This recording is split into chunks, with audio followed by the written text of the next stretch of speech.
But these two are two coherent source of light. And when the light coming from the source pass over this slit, and from the slit they passes. And from here the slits, it's bent in different direction.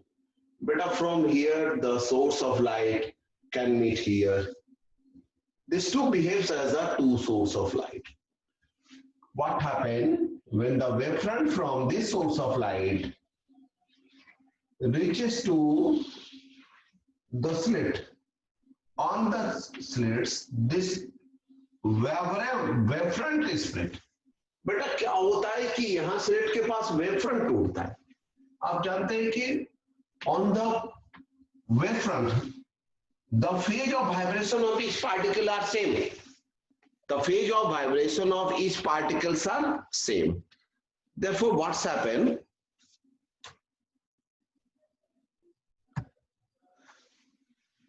The two new source of light produces, that is S1 and S2.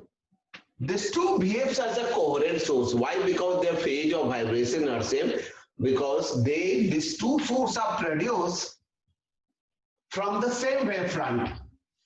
And you know, wavefront is that locus of point where the phase of vibration are same. So here the wavefront will split because of these two slits. Slits means beta pore. And when the light passes through this pore, they will superimpose here, here, here, or anywhere on the screen. But let us assume that कि यहाँ से दो जो source of light यहाँ से चले और यहाँ से चले, यहाँ meet किए. बट इसकी डिस्टेंस यहां से कितनी है बेटा? y. स्क्रीन के सेंटर से y डिस्टेंस पर सुपर इंपोज की है दोनों लाइट. इसकी पाथ x2 थी, इसकी पाथ x1 थी. यहां से हमने परपेंडिकुलर डिस्टेंस डाला. What is the angular position of this? What is the assumption here? The distance between slit and the screen is d, and d is in meter. Whereas small d is the distance between the two coherent source of light. That is distance between the two slits. Here distance d is taken in mm. So we can say that this distance is 1000 times lesser than the distance between, or even more than the distance between the slit and the, we can say that the distance between the source and the screen.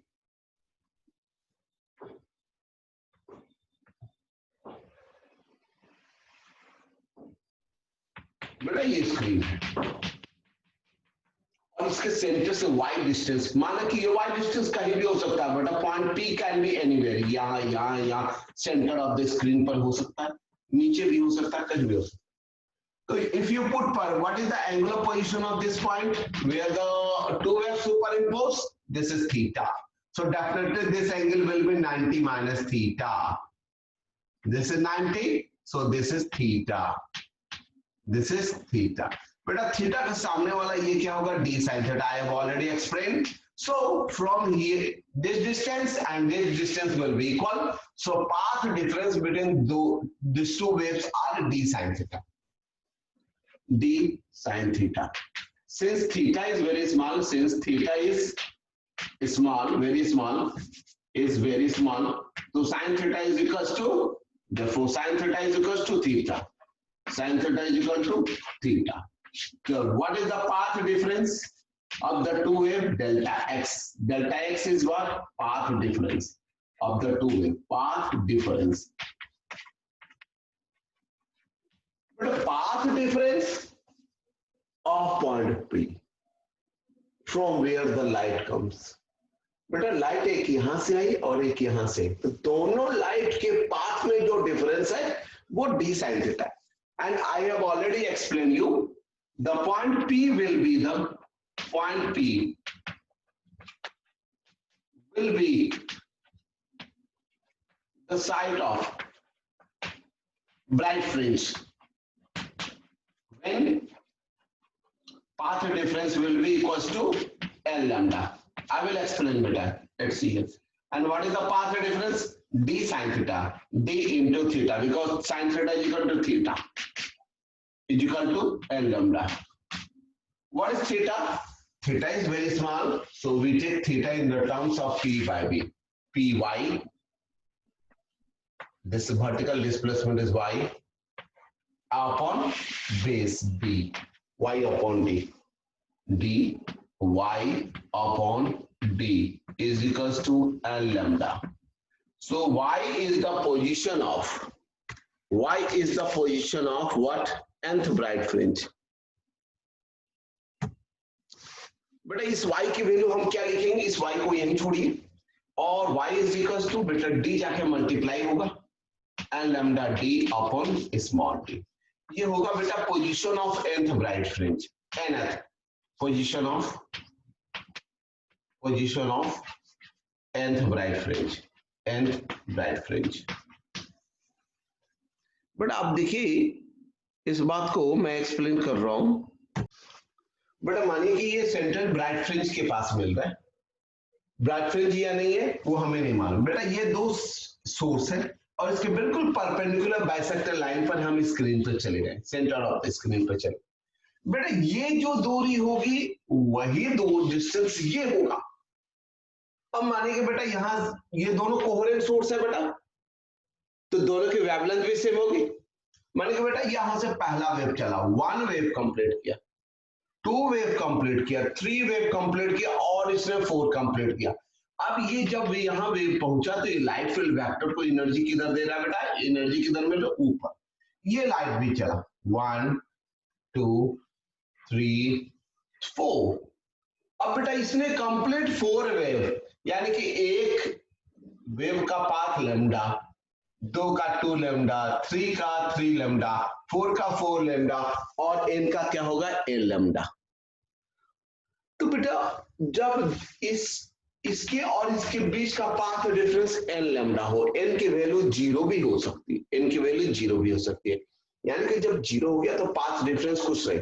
जैसे कि बेटा यहाँ इसने 4 wave complete किए, 2 3 4, 4 lambda minus 4 lambda 0. अब बेटा यहां पर जब ये पहुंचेंगे तो ये वेव इस लाइट फील्ड वेक्टर को एनर्जी ऊपर दे रहा और ये भी एनर्जी ऊपर दे रहा, यानी कि दोनों के एम्पलीट्यूड क्या हो जाएंगे बेटा? ऐड हो जाएंगे. और जब ऐड होंगे तो क्या बनेगा?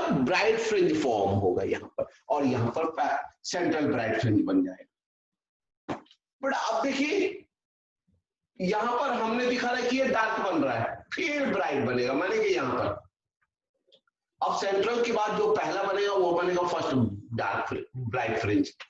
अब बेटा यहां से जब लाइट यहां जाएगी, इसको थोड़ा सा रफ कर दीजिए क्योंकि मुझे अभी एक्सप्लेन करना है, उसके बाद तो मैं आपको ये सारा डिटेल्स में बताऊंगा. सीरियल बेटा देखिए बेटा ये है centre of the screen, 0 position. बेटा ये मानिए कि ये सेंट्रल ब्राइट फ्रिंज बना और फिर उसके बाद ब्राइट फ्रिंज यहां जाके बना, तो ये फर्स्ट ब्राइट फ्रिंज है. अब यहां से जो लाइट जाएगा बेटा और यहां से जो लाइट जाएंगे, इसको x2 पाथ लेना पड़ेगा और सेकंड सोर्स ऑफ लाइट को x1 पाथ लेना पड़ेगा. बेटा मानिए कि ये चला यहां से, 1 वेव कंप्लीट किया, 2 कंप्लीट किया, 3 कंप्लीट किया, 4 कंप्लीट किया, 4.5. अब 4.5 जैसे होगा ये एनर्जी अपना नीचे दे रहा है लाइट फील्ड वेक्टर को, और ये चला 1 2 3 4. जब ये अभी बेटा अगर ये इसने 4.5 वेव कंप्लीट किए और इसने कंप्लीट किया 4, एक वेव में कितने वेवलेंथ बनते हैं बेटा? लैम्डा. इसमें कितने बने बेटा? लैम्डा. दोनों का डिफरेंस क्या हो गया? 4.5 माइनस लैम्डा 0.5 लैम्डा. बेटा एन लैम्डा तो बना ही नहीं. जब ये हाफ लैम्डा बाई 2 बनेगा, 0.5 लैम्डा बनेगा, 1.5 लैम्डा बनेगा, 2.5 लैम्डा बनेगा, 3.5 लैम्डा बनेगा. इट मींस वेव यहां आपको ये फेज में मिलेंगे और ये पोजीशन होगा डार्क फ्रिंज का. यहां ब्राइट नहीं बनेगा. ब्राइट तब बनेगा जब दोनों के बीच का पाथ डिफरेंस n लैम्डा हो, या phase difference n into 2 pi, that is 0, 2 pi, 4 pi, 6 pi. I have already explained to you. देख बेटा और ऊपर कर दिए। अब बेटा यहां जहां पहला ब्राइट फ्रिंज बनेगा यहां पाथ डिफरेंस 1 लैम्डा होना चाहिए। अब यहां से फिर से बनाकर दिखा रहे बेटा, अब ये और ऊपर गया तो ये सोर्स से लाइट चला 1 2 3 4, इसने 5 कंप्लीट किया और इसने कंप्लीट किया 1 2 3 4।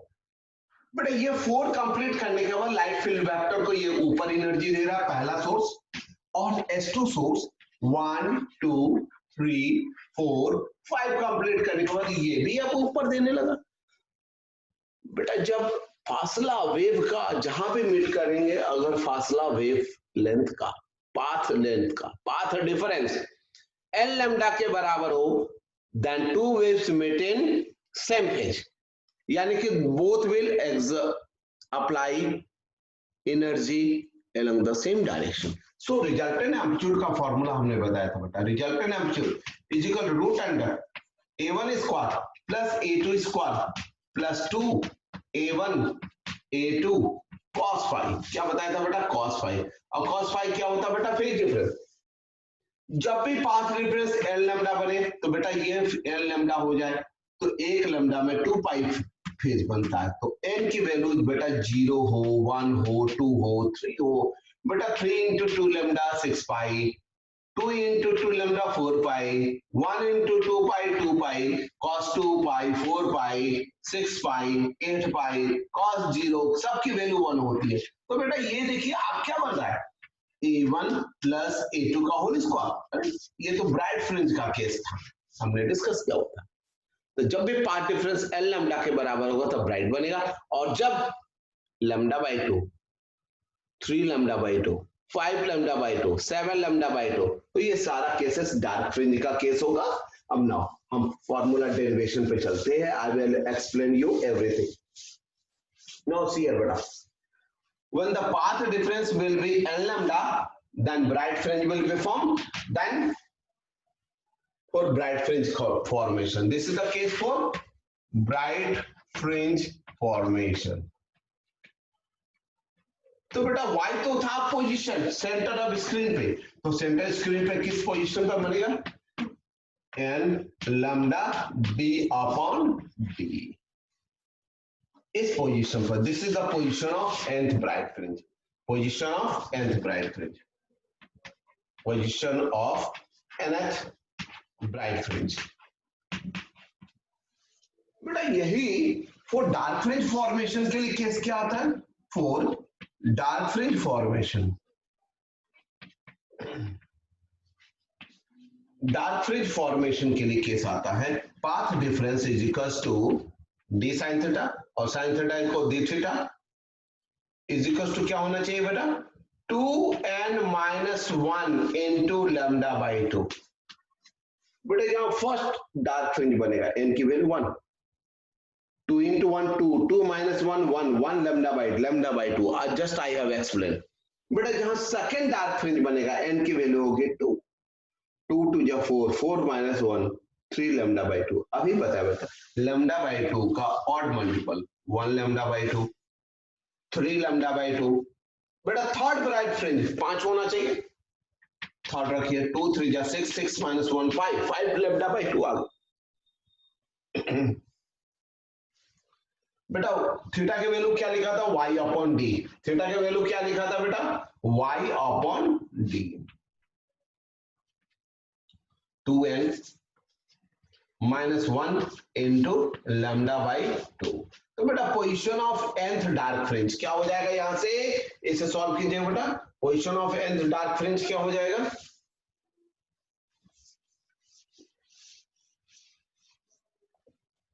y इज इक्वल्स टू, ये क्या बेटा डार्क फ्रिंज, डार्क फ्रिंज, और ये क्या बेटा पोजीशन ऑफ ब्राइट फ्रिंज, ये D multiplied 2n-1 into lambda by 2. But D multiplied capital D here and small d come here. This is the position of nth dark fringe. Position of nth dark fringe. अब बेटा ये दोनों याद रखेंगे. Position of nth bright fringe का formula होता है n lambda d upon d. बेटा ये आपको बिल्कुल याद रखना पड़ेगा क्योंकि ये आपको डेरिवेशन भी आ सकते और प्रॉब्लम भी आ सकते हैं. बट ये सीबीएसई एग्जाम में आते ही आते हैं प्रॉब्लम. ये इंटरफियरेंस वाले क्वेश्चन आपको सीबीएसई एग्जाम में बिल्कुल आते हैं. कुछ ना कुछ तो आना ही है और हर एक एंट्रेंस एग्जाम में आते हैं. बेटा all of you see this. क्या क्या बताया बेटा? एक सोर्स ऑफ लाइट से दो सोर्स प्रोड्यूस किया, उसके वेव फ्रंट को स्प्लिट करके, this is first source, this is second source.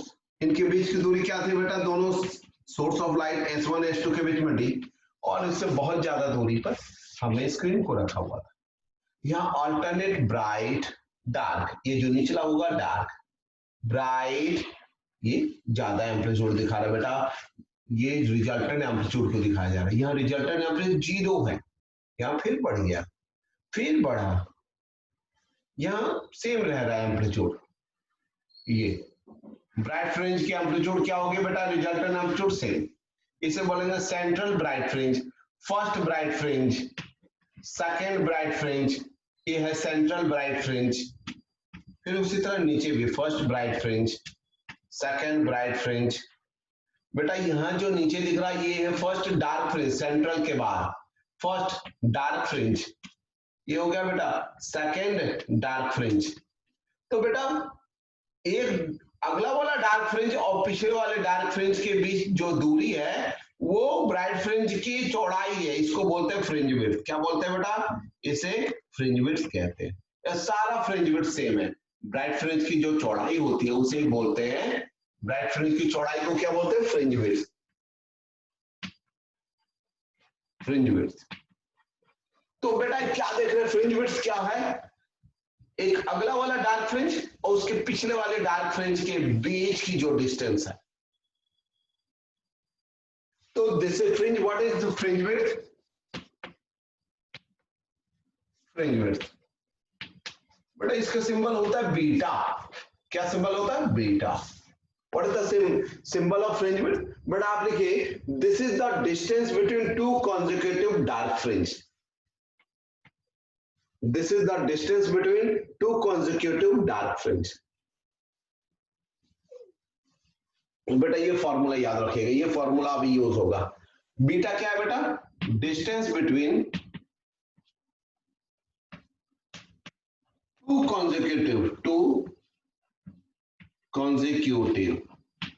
consecutive का मतलब बेटा एक के बाद दूसरे वाले के बीच की दूरी, consecutive डार्क फ्रिंज. अब बेटा बीटा क्या होगा? पोजीशन ऑफ ये डार्क फ्रिंज है बेटा, nth dark fringe minus dark fringe minus position of n-1 dark fringe.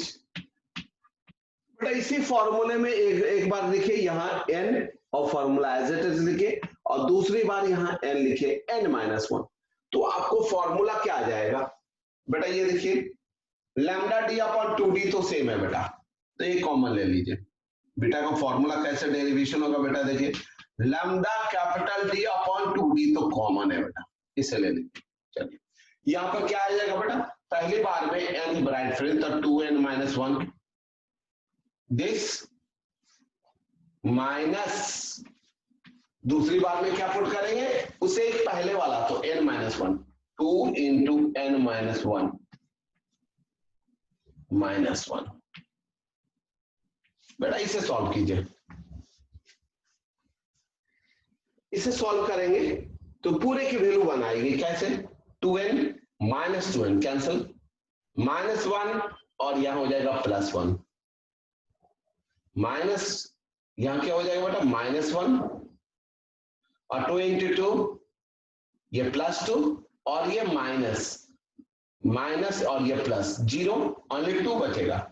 तो 2 lambda D upon 2d, 2 cancel out, बेटा बीटा की फॉर्मूला हो जाएगी lambda capital D upon small D.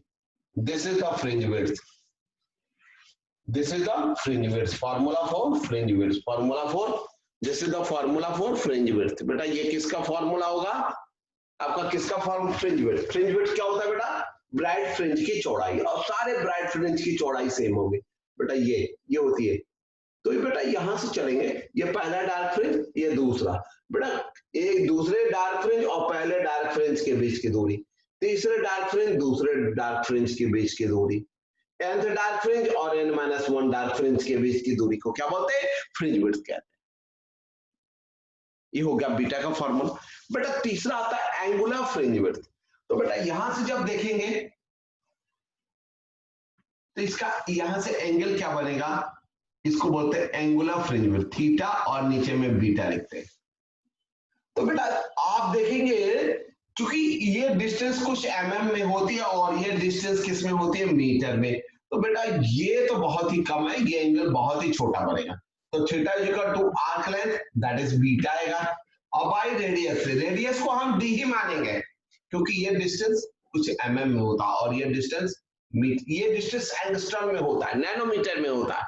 ये डिस्टेंस नैनोमीटर में हार्डली होता है, नैनोमीटर में, एंगस्ट्रम में होता है, और ये डिस्टेंस मीटर में. तो इसका तो 10⁹ टाइम्स ये डिस्टेंस ज्यादा है.